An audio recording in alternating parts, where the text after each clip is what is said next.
Day 59 Notes, Advanced Algebra 2.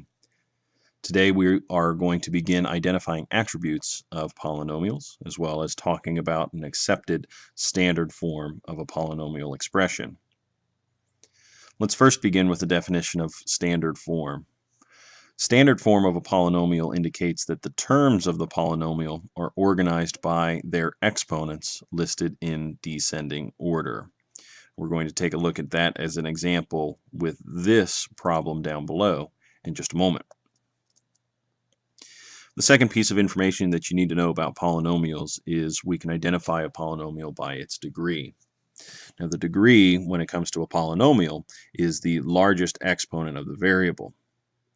Now, if we have taken the time to put this expression in standard form, then the degree will always be the exponent in the first term. The first term that's listed out front will always indicate the degree of the polynomial as long as the polynomial has been written in standard form. Additionally, if we have the polynomial written in standard form, then the leading coefficient is very easy to identify. It would be the first coefficient of the polynomial as long as it was written in standard form. If the polynomial was not written in standard form, then you would have to look for the coefficient of the variable with the highest degree or highest exponent. Now, the last vocabulary term that you have to know when identifying attributes of a polynomial is the constant. The constant is the numerical term without a variable. So any number that's out there by itself without a variable next to it would be considered the constant. Let's consider this polynomial here as an example and rewrite it in standard form. To be written in standard form, we need to put this term first, 5x to the fifth, because it has the largest exponent. Then we would search for the next largest exponent, which happens to be here. So we'll write this term next. That's a positive 6x cubed. Following that, we would look for the next largest exponent, which is this 2. So we'll write positive 5x squared next. Then a negative 4x and a positive 1. So now this is written in standard form. We could identify the degree, which is 5. Pick a different color to make it stand out. That's not going to work.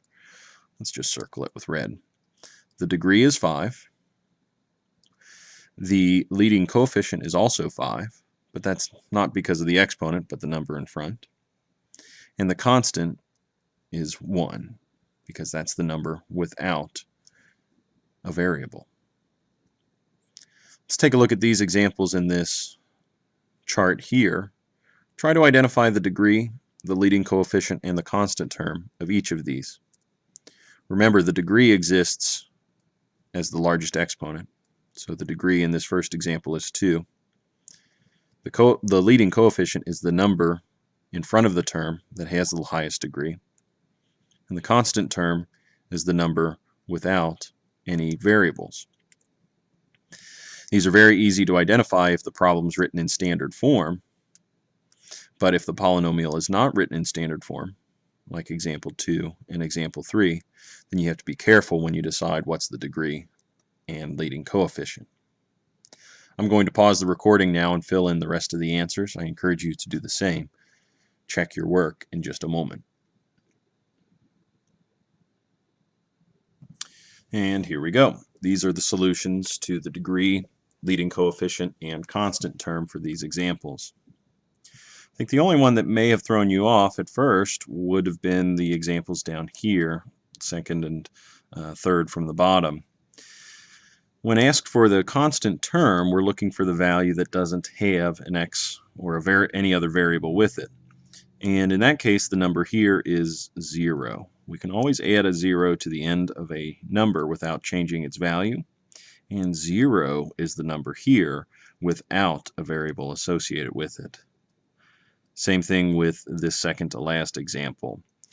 If we add a 0 to the end, that would be the number that doesn't have a variable associated with it. The 0 would be the constant term in this case. So that about does it for day number 2 this week, day 59 for the year. We've talked about polynomials, their degrees, leading coefficients, and constant terms, as well as we've identified polynomials based on the shapes of their graphs. At this point, you should be able to pretty clearly identify what sort of equations or expressions are polynomial equations and polynomial expressions, as well as identifying polynomials from graphs. We're going to continue practicing that in the next few days.